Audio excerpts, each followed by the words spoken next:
प्यारे देशवासियों, नमस्कार। सरकार उत्तर प्रदेश की भी और केंद्र की भी दोनों अपनी पीठ थपथपाने में कहीं भी देरी नहीं लगाते हैं, पीठ थपथपा रहते हैं और अपने स्टाफ की, अपने चहेतों की, अपने कार्यकर्ताओं के, इनके अंदर कितने सारे इनके नेता गलत आचरण के हैं, गलत चाल चलन के हैं, उनको ये कभी नहीं देखते, कभी उनकी तरफ नहीं देखते, कभी उनको टोकते नहीं हैं। कितनी दुख की बात है। अब एक उत्तर प्रदेश के मंत्री गायत्री प्रजापति, वो भ्रष्टाचार में लिप्त पाए गए थे और अब उसको कल माननीय न्यायालय ने उनको आजीवन कारावास की सज़ा सुनाई है और 2 लाख रुपए का जुर्माना भी लगाया है। क्या प्रधानमंत्री महोदय बोलेंगे इनके बारे में एक शब्द? क्या उत्तर प्रदेश के मुख्यमंत्री बोलेंगे, जो कह रहे हैं कि हम साफ सुथरी सरकार दे रहे हैं, साफ छवि की सरकार दी है उन्होंने? क्या ये है साफ छवि की?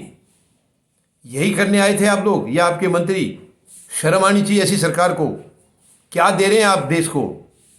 कहाँ ले जा रहे हैं देश को? किस दिशा में ले जा रहे हैं? कहाँ धकेल रहे हैं? यानी आज कितने दुख की बात है, सरकार के खुद इनके अपने नेता वो बेशर्मी में हैं। बहुत सारे नेता इनके लिप्त हैं, गंदी हरकतों में लिप्त हैं और ये मानने के लिए तैयार नहीं है। 24 घंटे ये चिल्लाते रहेंगे, हमने ये कर दिया, हमने वो कर दिया, हमने विकास कर दिया। वो विकास कहाँ है? किसका नाम विकास कहते हैं आप बर्बादी को विकास बोलते हैं। कितने दुख की बात है। एक सरकार लगातार 5 साल से उत्तर प्रदेश में केवल विनाश किया इन्होंने, और उधर केंद्र वाली सरकार 7.25 साल से विनाश कर रही है और उसको ये विकास बता रहे हैं। क्या ये भद्दा मजाक नहीं है देशवासियों के साथ? क्या ये देशवासियों के 140 करोड़ लोगों के साथ, यानी इससे गैर जिम्मेदार कुछ हो सकता है? ये करें हम विकास कर रहे हैं, आपने बर्बाद कर दिया देश को। अंग्रेजों ने भी ऐसा दर्द कभी नहीं दिया था। आज उनको भी शर्म आ रही है। हमारी वर्तमान सरकार को देख करके अंग्रेजों को शर्म आ रही है कि इतना नुकसान तो हमने भी नहीं किया था जितना ये उनके अपने आदमियों ने किया है। कितने दुख की बात है कि ये हमारे अपने आदमी कहलाते हैं, काले अंग्रेज अपने कहलाते हैं, लेकिन ये अपने कैसे कह सकते हैं इनको? अपने कैसे कहें इनको जब ये केवल दर्द दे रहे हैं, केवल बर्बादी कर रहे हैं? तो अपने कहाँ हैं ये? वो अंग्रेज दूसरे होते हुए भी, यानी हम उनके गुलाम थे, उसके बावजूद उनमें इनसे तो वो कहीं ना कहीं ठीक थे। ये शर्म आती है हमको ये कहते हुए कि दूसरे देश वाले जिनके हम गुलाम थे वो सही थे और आज ये गलत हैं। इससे ज़्यादा दुख की बात और हमारे मुंह से क्या निकलेगी? लेकिन क्योंकि हालात यही है, सच्चाई यही है। मैं जो कह रहा हूँ, जो सच्चाई है इस वक्त देश की, जो हकीकत है, मैं वही कह रहा हूँ। कोई दिखावा नहीं कर रहा हूँ इसमें, बिल्कुल सच्चाई यही है। अब इनके नेता, मतलब ये कितना, प्रधानमंत्री महोदय ने आते ही एक नारा दिया था, बेटी बचाओ बेटी पढ़ाओ। देशवासी उस नारे को समझ नहीं पाए।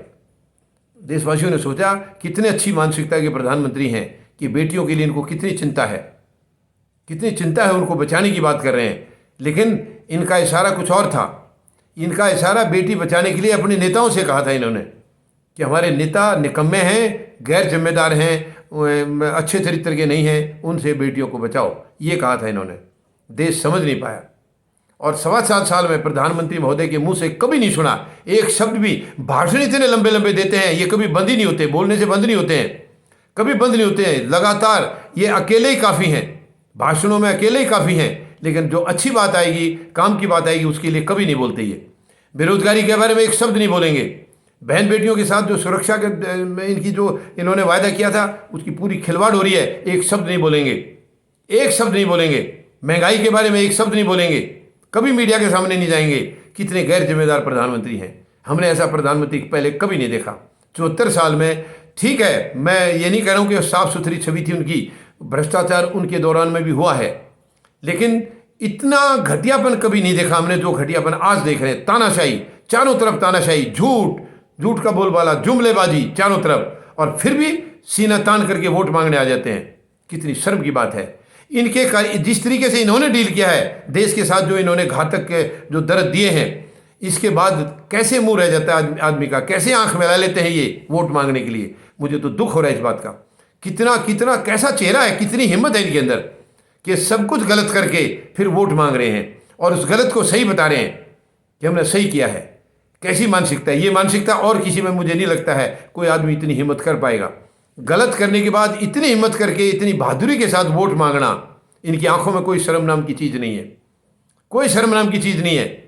ये तो यानी इतनी खिलवाड़ करने के बाद कदम कदम पर हर देशवासियों को दर्द दिया इसने, गरीब को दर्द दिया, मजदूर को दर्द दिया, किसान और जवान को दिया है, अब किसान देखिए, आज तकरीबन 1 साल होने वाला है, किसान सड़कों पर बैठे हैं।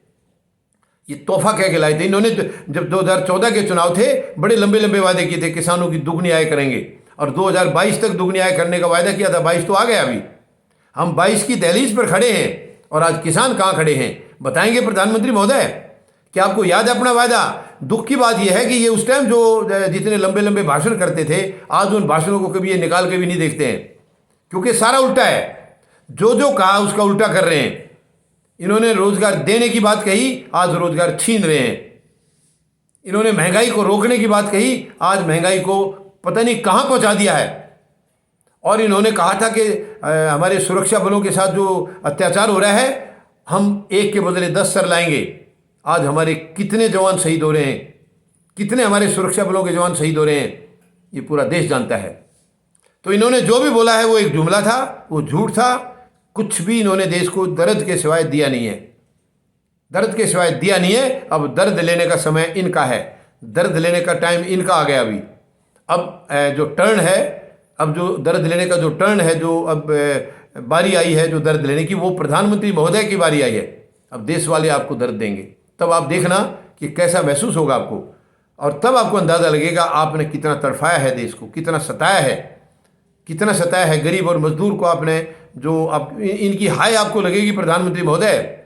आप चुनाव में जा रहे हैं, आप चुनाव में जा रहे हैं, आपको वहाँ पर पता लगेगा कि आपने क्या कर्म किए थे, और आपको क्या कर्मों का आपको सामना करना पड़ रहा है। और ये ज़्यादा लंबा समय नहीं है, बहुत नज़दीक ये सब कुछ होने वाला है। आपको अगले 3 से 4 महीने के अंदर आपको सारा पता चल जाएगा, आज आप कहाँ खड़े हैं, सारा मालूम पड़ जाएगा आपको। सिवाय अहंकार के और कुछ आता ही नहीं है।